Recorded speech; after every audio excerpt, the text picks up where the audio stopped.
Okay, so welcome back. This is the final part 4, where I just do some technical analysis. Just remember, this is all based around futures, but you can always tweak them if you're trading CFDs. You just got to know the differential between the two. Again, just a reminder, when we look at the chart, so the black numbers in the right hand column, they are just support and resistance levels or based off of trend lines. Pink numbers are breakout levels, and the claret numbers are just where I've identified support or resistance based on sort of horizontal levels or double or triple tops or bottoms. So as usual, we start with the Dow. The stocks dropped most of last week. They've steadied for Monday, Tuesday, but then from Wednesday onwards, they just went down and down and pretty much finished the week at the lows, as you can see there.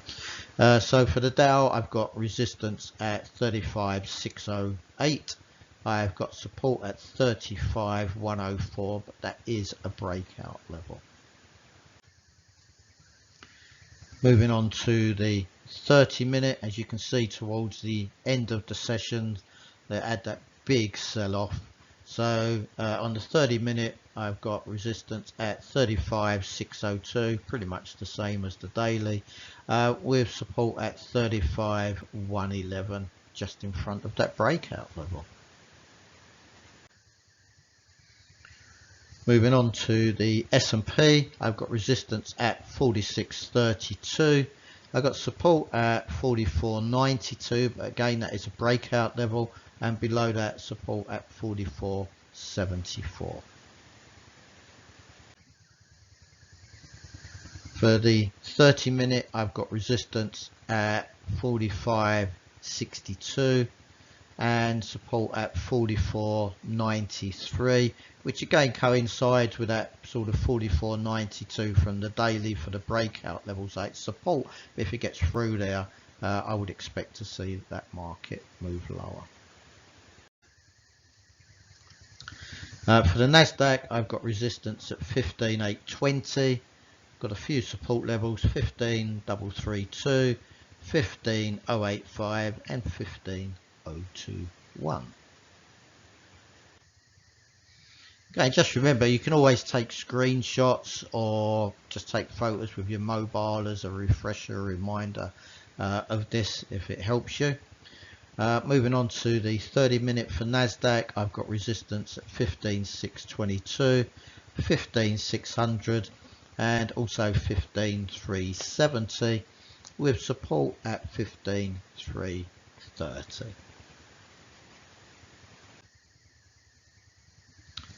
Looking at the small caps, the Russell 2000, got resistance at 2024 and support at 1958 and 1927.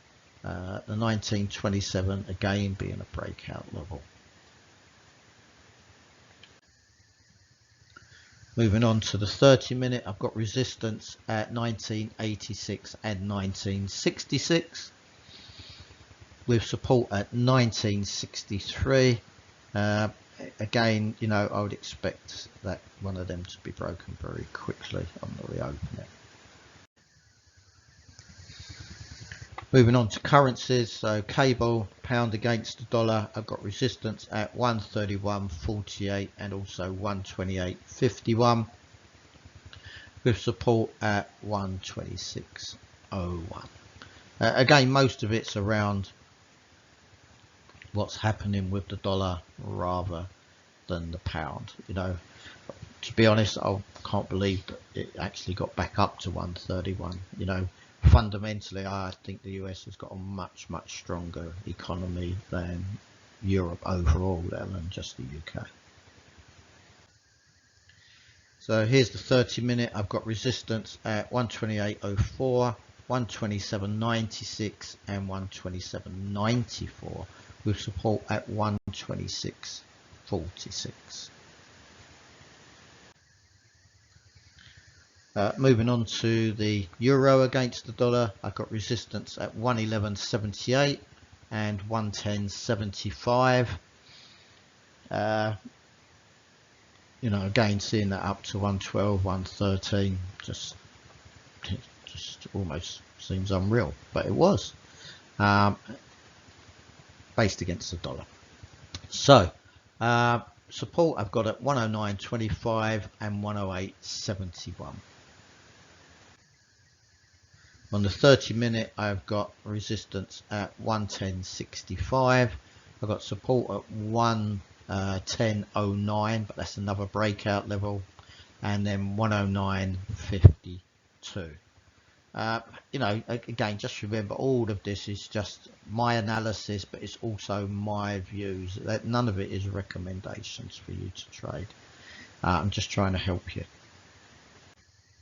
I'm sure you do your own analysis anyway, but you know, sometimes maybe just provide a little something extra.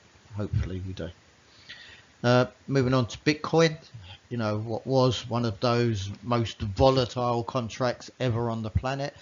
Look at it now, you know, how stable it is, even probably more so than some of the other asset classes like stocks, sometimes even gold. You know, Bitcoin's almost become the digital gold, but yeah, it's moving, but it's not as crazy as it used to be, for sure.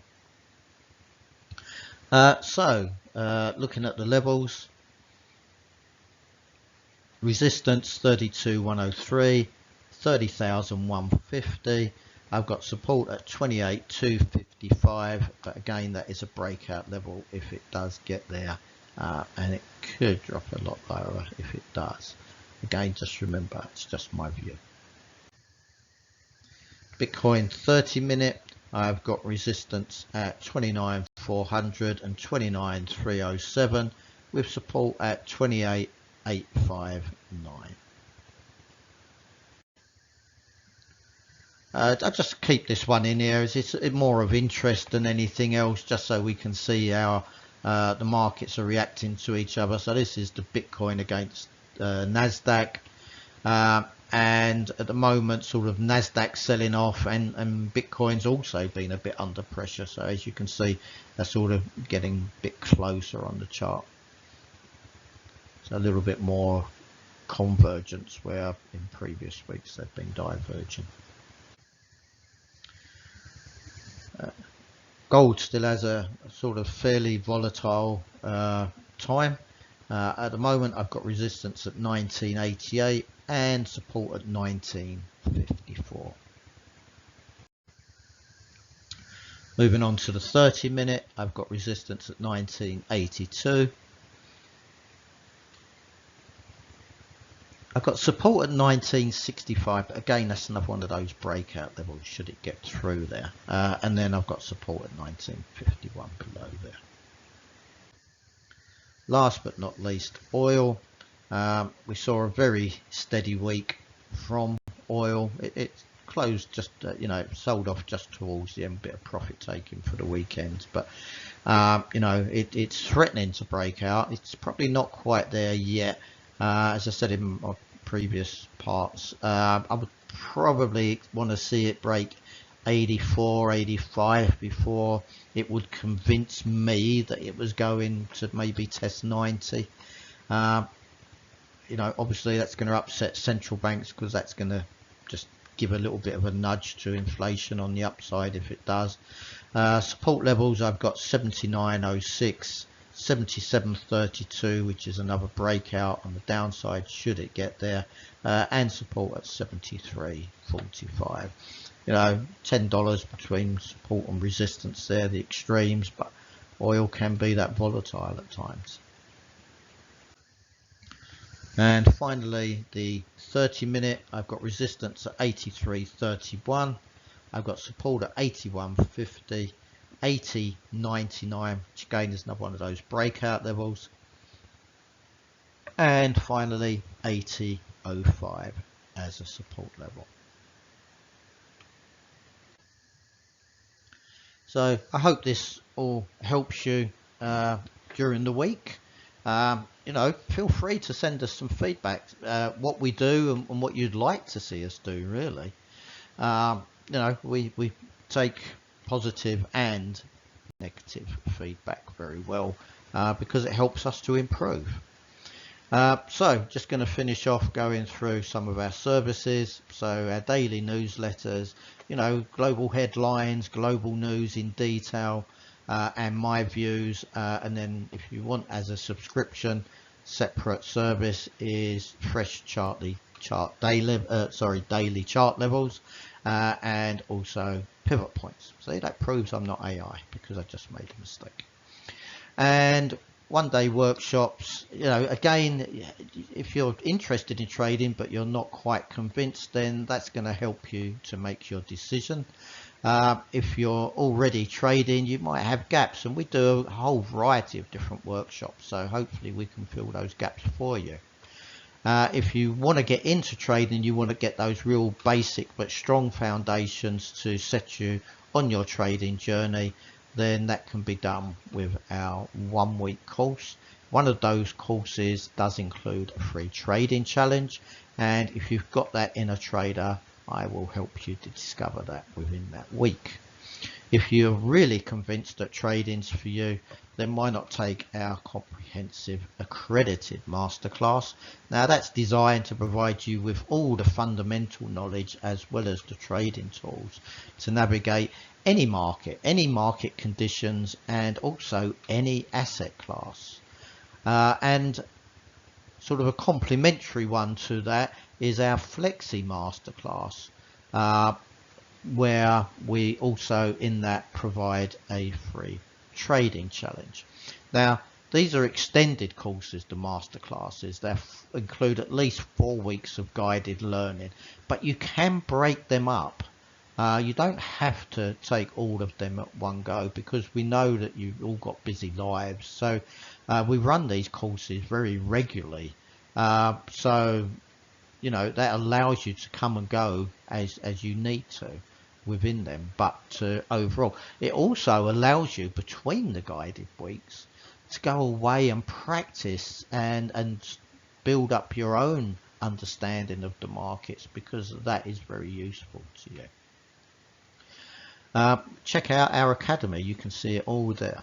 And then of course, moving on, then there's the trader mentoring, where we can help you to reach that next level time and again. It can be an hour, day, or even a monthly subscription service.